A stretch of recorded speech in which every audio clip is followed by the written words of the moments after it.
नमस्कार मेरे नौजवान साथियों, कैसे हैं आप सब। आशा करता हूं आप सभी स्वस्थ और प्रसन्न होंगे तथा लगातार सीख रहे होंगे। मैं Prem, assistant professor PSMPG college geography department Kannauj आपका स्वागत करता हूं अपने YouTube channel geography with Prem में।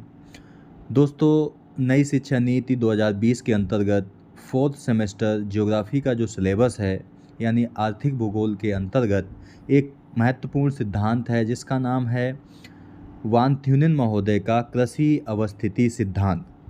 तो चलिए आज हम इनके सिद्धांत के बारे में चर्चा करेंगे। यहाँ पर एक वान थ्यूनेन महोदय का चित्र दिखाया गया है, इसे भी आप देख सकते हैं। ठीक है, चलिए हम बात करते हैं इनके सिद्धांत के बारे में। दोस्तों, जो आपके वान थ्यूनेन महोदय थे, ये पहली बात तो जर्मनी के थे, यानी किस देश के थे? जर्मनी के थे। और जर्मनी में एक स्थान था मैक्लेनबर्ग। मैक्लेनबर्ग एक स्थान था जहाँ पर एक कृषि फार्म पर ये मैनेजर के पद पर लंबे समय तक कार्य करने के पश्चात मिले अनुभव के आधार पर, यानी ये जर्मनी देश के थे। कौन? वान थ्यूनेन महोदय। और ये एक मैक्लेनबर्ग में एक कृषि फार्म था, वहाँ पर इन्होंने मैनेजर के पद पर लंबे समय तक कार्य किया और जो अनुभव प्राप्त हुआ उसी अनुभव के आधार पर 1826 में, कब? 1826 में कृषि अवस्थिति का सिद्धांत अपनी पुस्तक आइसोलेटेड स्टेट में दिया। दोस्तों, यहाँ से आपको कई सारी चीज़ें याद रखनी होंगी। पहले तो किस देश के थे? जर्मनी के थे। कब दिया था सिद्धांत? तो 1826 में दिया था। मैनेजर के पद पर कहाँ पर थे? तो मैक्लेनबर्ग में थे।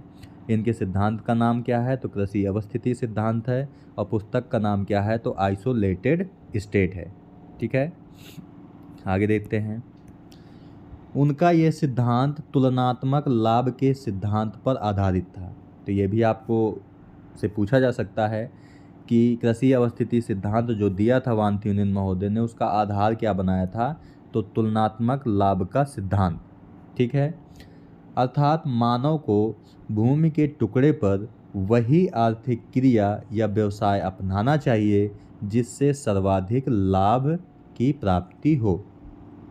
ठीक है, तुलनात्मक लाभ का मतलब क्या है कि मान लीजिए एक कृषि का टुकड़ा है, तो यहाँ पे दो ऑप्शन है आपके पास कि चावल की कृषि की जाए या गेहूं की कृषि की जाए।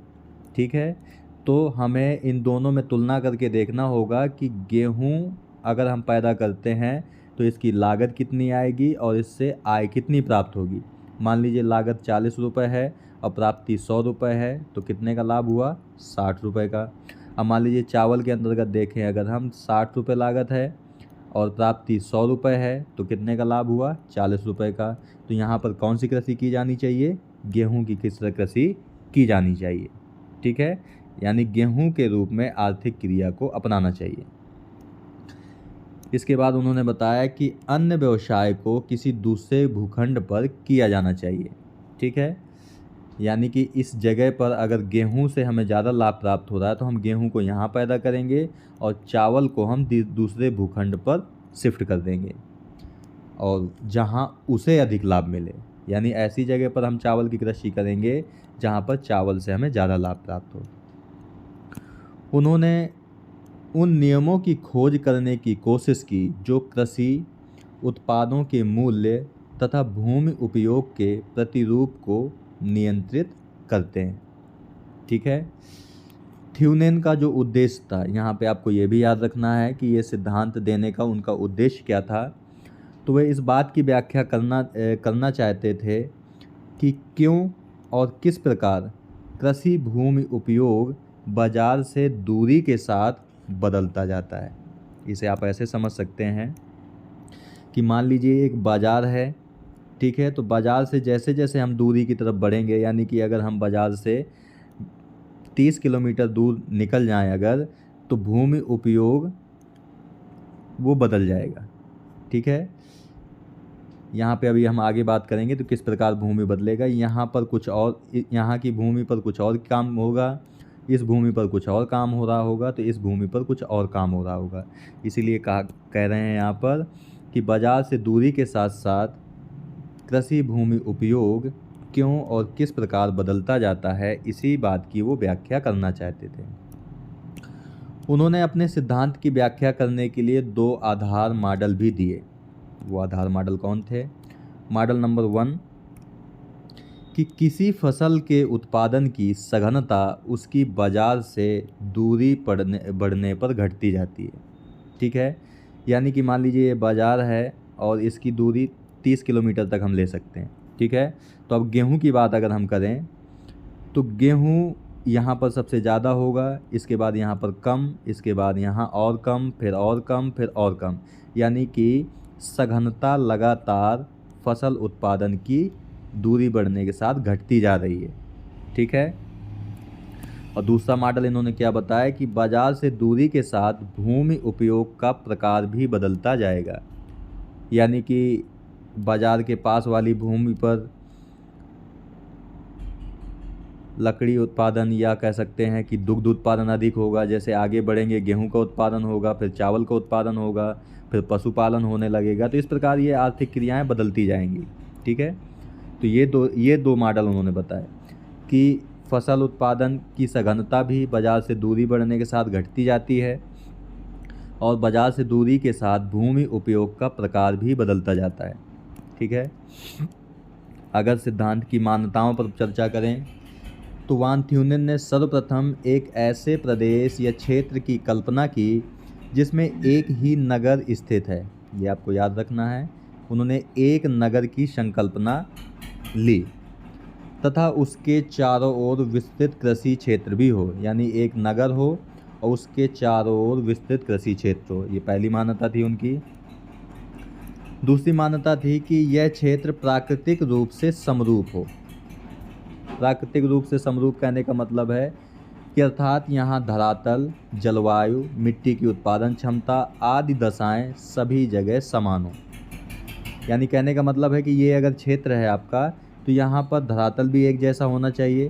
कहने का मतलब अगर मैदान है तो सब जगह मैदान ही होना चाहिए, और अगर जलवायु एक जैसी है तो जलवायु भी पूरे क्षेत्र में एक जैसी होनी चाहिए, और मिट्टी की उत्पादन क्षमता भी एक जैसी होनी चाहिए। ठीक है, तो ये बातें उन्होंने कही। इसके अलावा उन्होंने और क्या कहा, इस प्रदेश में होने वाली फसलों को बेचने के लिए नगर ही एकमात्र बाजार हो। यानी कहने का मतलब है कि एक नगर है, उसके चारों ओर विस्तृत बाजार है, विस्तृत क्षेत्र है, तो इस क्षेत्र में जो भी उत्पादन होगा वो सब कहाँ पे बिकने आएगा? नगर में ही बिकने आएगा। ठीक है, इसके अलावा एक और चीज़ बताई उन्होंने कि कृषि क्षेत्र से बाजार तक जाने के लिए घोड़ा गाड़ी ही एकमात्र साधन है।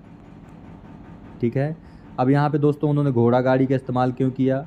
क्योंकि ये बात कर रहे हैं 1826 के समय की, और 1826 के समय में आज के जैसे परिवहन के साधनों का विकास नहीं हुआ था। उस समय ज़्यादातर काम जो होते थे वो घोड़ा गाड़ी से ही हुआ करते थे।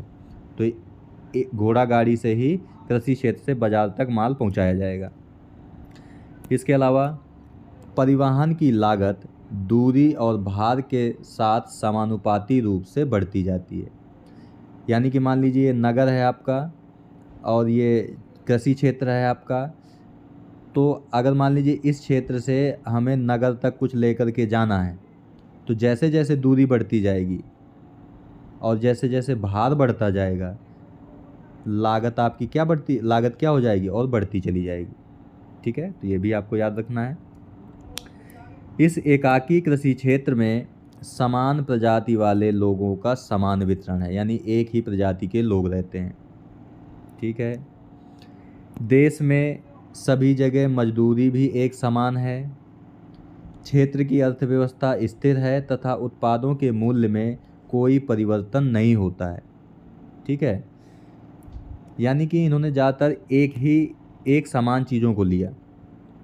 किसी भी वस्तु का बाजार मूल्य निश्चित हो तथा कोई भी किसान स्वयं या सहकारी समिति बनाकर फसल को रोककर उसके बाजार मूल्य को प्रभावित ना कर सकता हो। जैसे आज के समय में होता है कि जो ऋतु होती है उस समय जो फसल आती है उसे कोल्ड स्टोरेज में जमा कर लिया जाता है और उस समय उसे निकाला जाता है जब उसका बाजार मूल्य बहुत ज़्यादा होता है। तो ऐसा उन्होंने कहा कि ऐसा नहीं होना चाहिए। क्षेत्र के सभी कृषक आर्थिक मानव की तरह व्यवहार करते हों। दोस्तों, आर्थिक मानव कहने का मतलब है कि वह लाभ के लिए काम करता हो। ठीक है, तो इसीलिए उन्होंने कहा कि क्षेत्र के जो सभी कृषक हैं वह आर्थिक मानव की तरह व्यवहार करते हों, जिनका उद्देश्य केवल और केवल अधिक से अधिक लाभ कमाना हो। अब बात कर लेते हैं इनके सिद्धांत की। तो वान थ्यूनिन के सिद्धांत का मुख्य आधार आर्थिक लगान या तुलनात्मक लाभ, यहाँ पे तुलनात्मक दोस्तों आप लिख लेना, आर्थिक लगान या तुलनात्मक लाभ का सिद्धांत था। और आर्थिक लगान या तुलनात्मक लाभ का सिद्धांत रिकार्डो महोदय ने दिया था, ये भी आपको याद रखना है। जिसके अनुसार विभिन्न प्रकार की भूमि उपयोग प्रति इकाई क्षेत्र से विभिन्न लाभ कमाता है।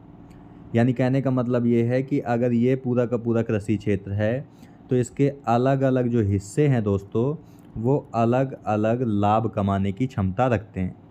ठीक है, उन्होंने आर्थिक लगान या लाभ को कृषि भूमि के टुकड़े द्वारा उत्पादित फसलों को बाजार में बेचने से प्राप्त लाभ के रूप में दर्शाया। यानी कि जो भी उत्पादन होता है कृषि भूमि के टुकड़े से, उसे लाभ जब बाजार में बेच दिया जाता है तो क्या लाभ प्राप्त होता है, इसके रूप में दर्शाया। यह लाभ बाजार से फर्म की दूरी यानी खेत की दूरी, ठीक है, बाजार से फर्म या खेत की दूरी तथा किसान द्वारा प्राप्त फसलों के मूल्य द्वारा निर्धारित होती है।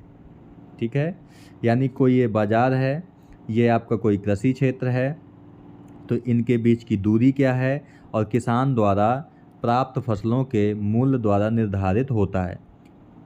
ठीक है, यानी कि अगर यहाँ से ले जाकर के किसान ने यहाँ के कुछ बेचा तो उसे 200 रुपये प्राप्त हुए, लेकिन यहाँ से यहाँ बेचने पर उसे परिवहन लागत कितनी आई, मान लीजिए 50 रुपये आई, तो उसका लाभ कितना हो गया, 150 रुपये।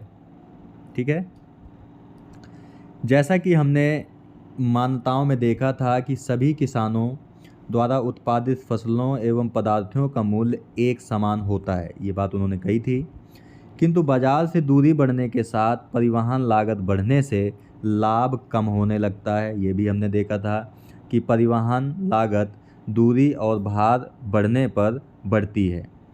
अतः किसी फसल या पदार्थ को बाजार से उस अधिकतम दूरी तक ही उगाया जाता है जहां तक उसकी परिवहन लागत उस फसल या पदार्थ को बाजार में बेचे गए मूल्य से कम होती है।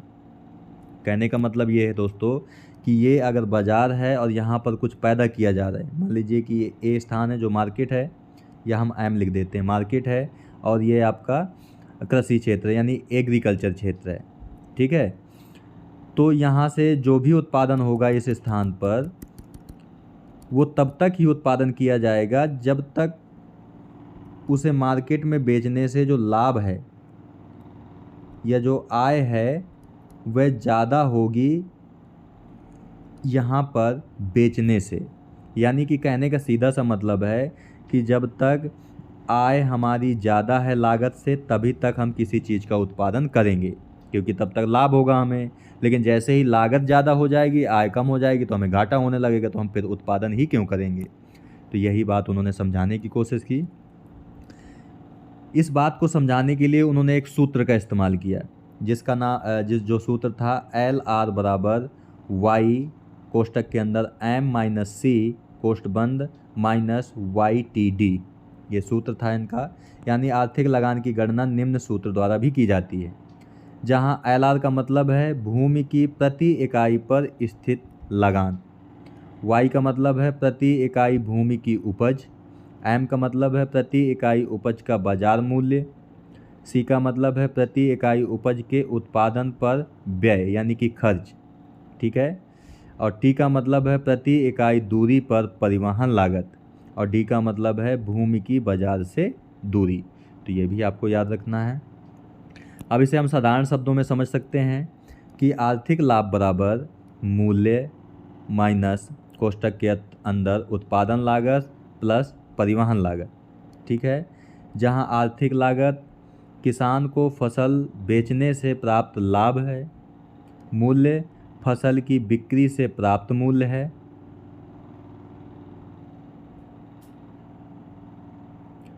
देखिए लाभ यहाँ पे आपको समझ लेना होगा कि किसान ने जो फसल बेची है उससे लाभ कितना हुआ और फसल बिक्री से प्राप्त मूल्य कितना हुआ। उत्पादन लागत यानी फसल उत्पादन में कितनी लागत आई, व्यय कितना हुआ, और परिवहन लागत यानी फसल को बाजार तक ले जाने में कितना व्यय हुआ। इसी को हम आर्थिक लाभ कहते हैं। ठीक है, आर्थिक लगान की गणना हम इस सूत्र से भी कर सकते हैं। इस प्रकार किसी फसल विशेष का उत्पादन बाजार से उतनी ही दूर तक हो सकेगा जहां तक उससे उत्पादन लागत तथा बाजार में पहुंचने के परिवहन खर्च का योग बाजार में उसके मूल्य के बराबर हो। यानी कहने का मतलब ये है कि ये अगर आपकी मार्केट है और ये आपका कृषि क्षेत्र है, यहाँ पर एक कृषि क्षेत्र है, यहाँ पर गेहूं का उत्पादन होता है। ठीक है, तो मान लीजिए उत्पादन करने में जो लागत आई वो 50 रुपये है। ठीक है, और इसे कृषि क्षेत्र से मार्केट तक ले जाने में भी जो लागत आई वो भी 50 रुपये है। और जब मार्केट में उसने बेचा तो वो 150 रुपये का बिका। ठीक है, तो लागत कितनी हुई, 50 + 50 यानी कि 100 रुपये, और उससे आय कितनी प्राप्त हुई, 150 रुपये। तो 100 जब आप माइनस कर दोगे 150 में तो उसका जो लाभ हुआ वो 50 रुपये का हुआ। ठीक है, तो यही चीज़ उन्होंने कही। उदाहरण लेकर के भी हम तालिका के माध्यम से भी समझ सकते हैं कि लकड़ी का उत्पादन बाजार से 3 किलोमीटर दूरी तक तथा खाद्य फसल का उत्पादन 5 किलोमीटर दूरी तक हो सकता है। ठीक है, क्योंकि यहाँ पे देख सकते हैं आप बाजार में कीमत उसे 300 रुपये की प्राप्त हुई। ठीक है, उत्पादन लागत कितनी थी उसकी, 240 रुपये, और परिवहन लागत 10 रुपये आई उसकी। ठीक है, तो इन दोनों को जब आप प्लस कर देंगे तो कितना हो जाएगा, 250। ठीक है, अब 300 उसे मूल्य मिला, इसमें जब माइनस कर देंगे तो उसको लाभ कितना हुआ, 50 रुपये का हुआ। यानी कि 300 लाभ हुआ इसको। ठीक है, अब देख रहे हैं आप जैसे जैसे दूरी बढ़ती जा रही है वैसे वैसे परिवहन लागत भी बढ़ती जा रही है, तो उसका जो लाभ है वो घटता चला जा रहा है लगातार। ठीक है, तो ये आपको याद रखना है। तो यानी कि लकड़ी का उत्पादन केवल 3 किलोमीटर दूरी तक ही होगा मार्केट से, क्योंकि अब क्या हो रहा है कि यहाँ पे जितना उसे बाज़ार में कीमत मिल रही है उतनी भी उसकी लागत आ रही है। यानी इससे ज़्यादा दूरी पर अगर वो करेगा तो उससे क्या हो जाएगी, हानि होगी। इसलिए वो 3 किलोमीटर तक ही लकड़ी का उत्पादन करेगा। वहीं आप इसमें भी देख सकते हैं कि खाद्य पदार्थों को वो 100 किलोमीटर तक ही पैदावार करेगा, 5 किलोमीटर तक पैदावार करेगा। क्यों, क्योंकि 5 किलोमीटर पर 100 रुपये का उसने खाद्य पदार्थ उत्पादन किया, जिसमें 70 रुपये परिवहन लागत हो गई उसकी, यानी उत्पादन लागत हो गई, 30 रुपये परिवहन लागत हो गई, तो लागत उसकी 100 रुपये है और आय भी उसकी 100 रुपये है।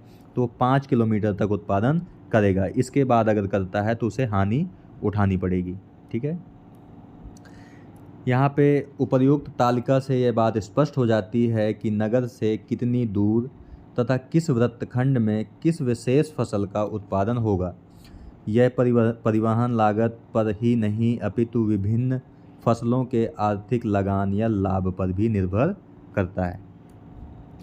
अतः वान थ्यूनिन ने अपने सिद्धांत के प्रतिपादन में भूमि के विभिन्न प्रखंडों में विभिन्न फसलों का उत्पादन निर्धारित करने के लिए आर्थिक लगान या लाभ का उपयोग किया। इस प्रकार स्पष्ट है कि आर्थिक लगान या लाभ वह सापेक्षिक लाभ है जो किसी फसल को बाजार के नज़दीक भूमि पर उगाने से प्राप्त होता है। यानी कहने का मतलब है कि जो चीज़ हम बाजार या मान लीजिए मार्केट है, इसके आसपास जो जिन चीज़ों का हम उत्पादन करेंगे उनसे लाभ हमें ज़्यादा होगा। क्यों, क्योंकि इनको मार्केट में बेचने के लिए परिवहन लागत कम देनी होगी। ठीक है, मॉडल 1 है उनका तीव्रता का सिद्धांत। ये क्या है, बाजार से दूरी के साथ कृषि उत्पाद की जो तीव्रता है वो घटती चली जाती है। बाजार के निकट स्थित जो खेत यानी फार्म होते हैं उन पर बाजार से दूर फार्म की यानी जो दूर खेत होते हैं की अपेक्षा अधिक कृषि सघन होगी। यानी कहने का मतलब है कि ये मान लीजिए मार्केट है अगर, तो मार्केट के जो आसपास वाला एरिया होगा वहाँ पर ज़्यादा सघनता के साथ कृषि की जाएगी। और इसका कारण यह है कि बाज़ार के निकट स्थित जो फार्म यानी खेत हैं, फसलों का स्थितिक लगान या लाभ दूर स्थित फार्म की फसल के लगान से अधिक होगा। कहने का मतलब ये है कि ये अगर मार्केट है आपकी और ये मान लीजिए ए कृषि क्षेत्र है और ये आपका बी कृषि क्षेत्र है, तो यहाँ पर मान लीजिए गेहूं का जो उत्पादन होगा उसका मूल्य भी यहाँ पर मान लीजिए 20 रुपये है और यहाँ पर जो उत्पादन होगा उसका मूल्य भी 20 रुपये ही है मार्केट में, ठीक है। लेकिन जब इस स्थान से हम मार्केट तक किसी चीज़ को लाएंगे तो हमारी परिवहन लागत बढ़ जाएगी, जबकि इस पास वाले क्षेत्र से हम मार्केट में जा कर के बेचेंगे तो परिवहन लागत हमारी कम होगी, ठीक है। तो इसलिए लाभ भी हमारा कम होता चला जाएगा। फसल का जो बाजार मूल्य समान होने पर स्थितिक लगान या लाभ फसल के परिवहन लागत द्वारा निर्धारित होता है। इस प्रकार स्पष्ट है कि बाजार के निकट स्थित फार्म यानी कि खेत की उत्पाद फसल का परिवहन मूल्य कम होगा। ये वही है जो अभी हमने बताया आपको, इसलिए इसका उच्च लगान भी प्राप्त होगा यानी अधिक लाभ भी प्राप्त होगा। यदि दूर स्थित फार्म यानी खेत पर खाद, बीज, सिंचाई, श्रम आदि के द्वारा फसल उत्पादन को बढ़ाया भी जाए तो फसल को बाजार तक लाने की परिवहन लागत भी बढ़ जाएगी, जिससे परिवहन की उच्च लागत उत्पादन में वृद्धि को विफल कर देगी। यानी जब परिवहन लागत बढ़ जाएगी तो हमारा अधिक उत्पादन करना भी फायदेमंद नहीं होगा। इसलिए बाजार दूर होने की स्थिति में सघन या अधिक उत्पादन से कोई लाभ की प्राप्ति नहीं होगी। अतः बाजार के दूर होने पर भूमि पर विस्तृत कृषि करना अधिक लाभदायक होगा, ठीक है। और जबकि बाजार के पास कौन सी कृषि करना, सघन कृषि करना अधिक लाभदायक होगा, जबकि दूर विस्तृत कृषि करना अधिक लाभदायक होगा, क्योंकि इससे कृषि निवेश कम हो जाएगा, जिससे उत्पादन की लागत भी कम हो जाएगी। इस प्रकार हम देखते हैं कि एक फसल के उत्पादन की तीव्रता बाजार से दूरी के साथ घटती जाती है। दूसरा मॉडल है कि भूमि उपयोग की भिन्नता का सिद्धांत। ये दूसरा सिद्धांत था उनका। वान थ्यूनेन के अनुसार बाजार यानी कि शहर के चारों ओर भूमि उपयोग एक विशिष्ट कटिबंध विकास होता है जो इस प्रकार है। यहाँ पे दोस्तों आप चित्र में देख सकते हैं, ये आपका बाजार यानी कि नगर है, इसे हम नगर भी बोल सकते हैं, ठीक है। ये बाजार या नगर है। अब दूरी बढ़ने के साथ उन्होंने बताया था कि भूमि उपयोग में परिवर्तन आता है। तो भूमि उपयोग में कैसे परिवर्तन आता है, यानी कि नगर या बाजार के जो पास वाला खंड होगा पहला वाला, वहाँ पर सघन डेयरी या उद्यान कृषि होगी, पहली चीज़, ठीक है। जो दूसरा खंड होगा वहाँ पर ईंधन व लकड़ी का उत्पादन होगा। लेकिन आपको दोस्तों याद रखना है, ये कब बात कर रहे हैं, 1826 में बता रहे हैं ये सब।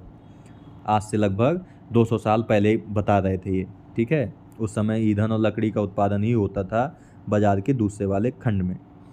तीसरे वाले खंड में उन्होंने बताया कि सघन हेर फेर वाली कृषि होगी, ठीक है। यानी कि जिसको हम हेर फेर कर सकते हैं, जैसे इस साल गेहूं बोया गया तो अगली साल चावल बोया गया, इस प्रकार जो हेर फेर वाली कृषि होगी, लेकिन वो भी सघन होगी दोस्तों। इसके बाद चौथे कटिबंध में उन्होंने बताया कि परती सहित हेर फेर वाली कृषि, यानी यहाँ पे गेहूं का उत्पादन भी होगा, चावल का उत्पादन भी होगा, पशुपालन भी होगा और कुछ भूमि परती भी छोड़ी जाएगी, यानी कि कोई उत्पादन नहीं किया जाएगा। और उन्होंने पाँचवें खंड में बताया यहाँ पर विस्तृत कृषि की जाएगी, यानी कि गेहूं भी होगा, गेहूं भी होगा, चावल भी होगा, पशुपालन भी होगा और वो विस्तृत क्षेत्र में होगा, यानी छोटे छोटे खेत नहीं होंगे, बड़े क्षेत्र होंगे।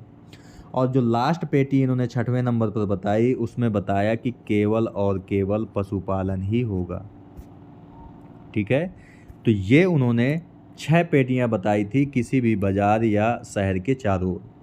वान थ्यूनेन के अनुसार बाजार केंद्र या शहर के चारों ओर कृषि भूमि का उपयोग कटिबंध, यानी अब आप समझ गए होंगे कि एक शहर से जब हम बाहर की ओर बढ़ते हैं तो जो भूमि उपयोग है वो लगातार परिवर्तित होता चला जाता है। वान थ्यूनेन के अनुसार बाजार केंद्र के चारों ओर कृषि भूमि उपयोग के कटिबंध। अब हम एक एक करके इनको देख लेते हैं कि बाजार के साथ लगते इस पहले कटिबंध में जल्दी खराब होने वाली वस्तुएं, ये आपको याद रखना है, जल्दी खराब होने वाली वस्तुएं जैसे ताज़ा दूध, सब्जियों का उत्पादन किया जाता है, क्योंकि एक तो बाज़ार में इनकी मांग भी लगातार रहती है और दूसरा परिवहन के एकमात्र साधन घोड़ा गाड़ी मंद गति वाले भी होते हैं, अतः ये पदार्थ बाज़ार के निकट ही उत्पादित किए जाते हैं। दूसरी और साथ ही साथ और बताया कि इनका जो मूल्य भी है वो अधिक प्राप्त होने के कारण किसानों को इन्हें उत्पादित करने का आकर्षण भी बना रहता है, यानी दूध है, सब्जी है, उससे क्या होता है ना, किसानों को अधिक मूल्य भी प्राप्त होता है। दूसरा कटिबंध है ईंधन एवं लकड़ी का। वान थ्यूनेन के समय में बाज़ारों में ईंधन के रूप में लकड़ी बहुत अधिक मांग रखती थी। इसका उपयोग इमारती, फर्नीचर आदि बनाने में किया जाता था। लकड़ी एक भारी पदार्थ है जिसके परिवहन में अधिक लागत भी होती है, अतः यह बाजार के निकट ही उत्पादित किया जाएगा। तीसरा था सघन हेरफेर वाली कृषि, यानी तीसरे कटिबंध में सघन कृषि होती है जहां राई प्रमुख फसल होती है। बाजार से दूरी बढ़ने के साथ राई का उत्पादन तथा इसकी प्रति इकाई क्षेत्र उपज भी घटती जाती है। इस कटिबंध में 6 फसलों को हेर फेर कर बोया जाता है तथा बड़े बाड़े में पशुओं को भी पाला जाता है। ठीक है, तो ये भी आपको याद रखना है। चौथे नंबर पर है कि हेर फेर वाली कृषि, यानी 14% प्रति भूमि के साथ। इस कटिबंध में 7 फसलों को हेर फेर कर बोया जाता है और तीसरे वाले में क्या था दोस्तों, 6 फसलों को हेर फेर करके बोया जा रहा था, लेकिन चौथे में 7 फसलों को हेर फेर करके बोया जाता है। ठीक है, लेकिन यहाँ तीसरे कटिबंध से कम सघन उत्पादन होता है, फिर भी भूमि के किसी टुकड़े को परती नहीं छोड़ा जाता है। ठीक है दोस्तों, यहाँ पे नहीं होगा, यहाँ पे 14% आपको ऐसे लिख लेना, 14% जो भूमि है वो परती छोड़ दी जाती है। ठीक है, इसके बाद है विस्तृत कृषि या 3 खेत प्रणाली। इस कटिबंध में 3 खेत कृषि प्रणाली अपनाई जाती है। इसमें प्रत्येक वर्ष अधिक भूमि परती भी छोड़ी जाती है। चारागाह भूमि के रूप में छोड़ी जाती है ये परती भूमि, और यहाँ पर राई, जौ, चना आदि फसलें भी उगाई जाती हैं। यहाँ पे 3 खेत प्रणाली कहने का मतलब दोस्तों ये है कि यहाँ पे फसल भी उगाई जाती है, ठीक है, पशुपालन भी किया जाता है और भूमि परती भी छोड़ी जाती है। किसके लिए? चारागाह के लिए। इसके बाद दोस्तों 6वां कटिबंध है। यह कटिबंध बाजार से सबसे दूर स्थित है और यहाँ पर किसी भी प्रकार की फसल का उगाना आर्थिक दृष्टि से लाभकारी नहीं होता है। ठीक है, यानी कि 6वें नंबर में जो कटिबंध है उसमें केवल और केवल फसल का उत्पादन ही होता है। ठीक है, इसके बाद दोस्तों आने वाले समय में इन्होंने इसी सिद्धांत को संशोधित भी किया। ठीक है, तो पहले आप इस चित्र में देख सकते हैं कि जब उन्होंने आइसोलेटेड स्टेट की संकल्पना दी थी उसमें एक नगर को माना था। मान लीजिए ये नगर या बाजार था। इसके बाद 6 कटिबंध थे आपके, 2, 3, 4, 5 और 6। ठीक है, इसके बाद जब इन्होंने संशोधित करके दिया तो उसमें इन्होंने प्रमुख नगर के अलावा एक सब सेंटर भी माना था, यानी कि एक उप शहर भी आप कह सकते हैं, उप शहर भी माना था। ठीक है, और इसके बाद उन्होंने एक नदी की संकल्पना भी की थी और नदी के बाद आने वाले क्षेत्र को कटिबंध में डिवाइडेशन किया था, यानी कि नेविगेबल रिवर, यानी कि परिवहन योग्य नदी। इसके बाद सब वही पेटियां हैं दोस्तों आपकी, market gardening and milk production यानी कि डेयरी उद्योग और सब्जियों को उगाना, फायरवुड यानी लंबर प्रोडक्शन यानी लकड़ी का उत्पादन। तीसरे में है क्रॉप फार्मिंग विदाउट फैलो यानी जो तीसरे नंबर पे जो कटिबंध है उसमें बिना परती छोड़े कृषि की जाती है। इसके बाद जो चौथे नंबर पर है crop farming fallow and pasture यानी कि फसलें भी उगाई जाती हैं, परती भी छोड़ा जाता है और पशुपालन भी किया जाता है। और जो पाँचवें नंबर पर था उसमें 3 फील्ड सिस्टम को अपनाया जाता है, ठीक है। और जो छठवें नंबर पर है वहाँ पर केवल और केवल लाइव स्टॉक यानी कि पशुपालन ही किया जाता है। तो ये दोस्तों आपको याद रखना है इसे भी। इसके बाद हम देख लेते हैं कि वान थ्यूनिन महोदय के द्वारा कृषि अवस्थिति सिद्धांत की आलोचनाएं किस प्रकार की गई, किन बिंदुओं को लेकर के। तो विश्व में शायद ही कोई ऐसा प्रदेश हो जहां की जलवायु तथा मिट्टी की उत्पादन क्षमता एक समान हो, यानी कि हर क्षेत्र में अलग अलग जलवायु और मिट्टी की उत्पादन क्षमता होती है। ऐसा प्रदेश मिलना इसमें कृषि उत्पादों के लिए केवल एक ही बाजार संभव नहीं लगता, यानी कि उन्होंने कहा था कि केवल एक बाजार होना चाहिए, लेकिन ऐसा संभव नहीं है, कई बाजार होते हैं।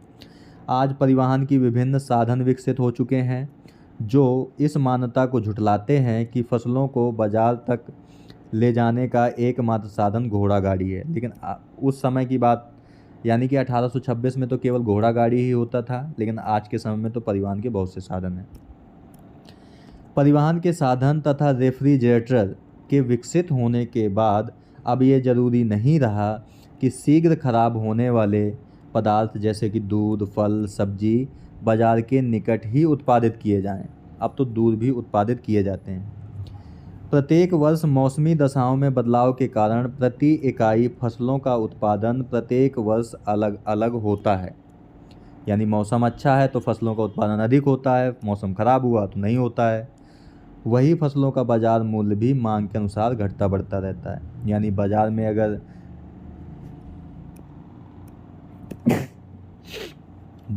अगर दोस्तों किसी फसल की मांग ज़्यादा है तो जाहिर सी बात है उसका मूल्य बढ़ जाएगा, और मांग कम है तो मूल्य घट जाएगा, ठीक है। तकनीकी विकास के कारण आज थ्यूनेन का सिद्धांत व्यवहारिक नहीं रहा। जैसे अब लकड़ी का उपयोग ईंधन के रूप में लगभग समाप्त हो चुका है, इसलिए इसकी बाजार से निकटता अप्रासंगिक है। अब बाजार के निकट लकड़ी का उत्पादन नहीं होता। आलोचकों ने यह भी तर्क दिया है कि अब कृषि उत्पादन में परिवहन मूल्य का महत्व कम हो गया है। अन्य कारक जैसे कि अच्छी मिट्टी, अनुकूल जलवायु, सस्ता श्रम आदि का लाभ मिलने पर कृषि उत्पादन अन्य स्थानों पर भी हो सकता है। प्रत्येक किसान आर्थिक मानव की भांति व्यवहार नहीं करता, जैसा कि वान थ्यूनेन ने माना था, ठीक है। यानी कि अब दोस्तों जो कृषि होती है वो मानव के व्यवहार से भी जुड़ी होती है, केवल लाभ ही नहीं देखता, ठीक है। तो दोस्तों ये रहा आज का वीडियो जिसमें हमने बात की आज आपसे एक प्रमुख सिद्धांत की जिसका नाम है कृषि अवस्थिति सिद्धांत, जिसे वान थ्यूनेन ने दिया था। आधार भी हमने बताया, इनका तुलनात्मक लाभ का आधार था, 1826 में दिया था। आइसोलेटेड स्टेट पुस्तक का नाम था और ये जर्मनी के थे, और ये कृषि फार्म में मैनेजर के पद पर थे। उद्देश्य भी हमने बताया कि क्या ये व्याख्या करना चाहते थे। 2 मॉडल भी दिए थे इन्होंने, मॉडल 1 और मॉडल 2। मान्यताओं पर चर्चा की, सिद्धांत भी आपसे शेयर किया। इसके बाद सूत्र भी आपको याद रखना है, इन्होंने सूत्र क्या दिया, ठीक है। इसके बाद उन्होंने तीव्रता का सिद्धांत में क्या कहा, और इसके अलावा भूमि उपयोग की भिन्नता का सिद्धांत में क्या कहा उन्होंने। और इसके बाद उन्होंने ये भी बात की कि शहर से दूरी बढ़ने के साथ जो भूमि उपयोग है वो बदलता जाता है, जिसे उन्होंने 6 कटिबंधों में डिवाइड किया था, ठीक है। फिर इनके बारे में भी हमने चर्चा की आपसे। इसके बाद संशोधित वान थ्यूनेन महोदय का सिद्धांत था, जिसमें उन्होंने एक प्रमुख नगर को तो माना ही था, साथ ही साथ एक उपनगर को भी माना था, ठीक है, ठीक है। इस पे बात की और इसके बाद हमने आलोचनाओं पर चर्चा की, ठीक है दोस्तों। इस वीडियो का जो लिंक है आपको वो लिंक है जो आपको वीडियो के डिस्क्रिप्शन बॉक्स में या पहले कमेंट में आपको मिल जाएगा, जहाँ से डाउनलोड करके आराम से आप पढ़ सकते हैं। ठीक है दोस्तों, तो मिलते हैं आपसे नेक्स्ट वीडियो में एक नए टॉपिक के साथ। तब तक के लिए नमस्कार। आप प्रसन्न रहिए, खुश रहिए, मुस्कुराते रहिए और लगातार सीखते रहिए, कभी अपने लिए तो कभी अपनों के लिए। धन्यवाद। जय हिंद दोस्तों।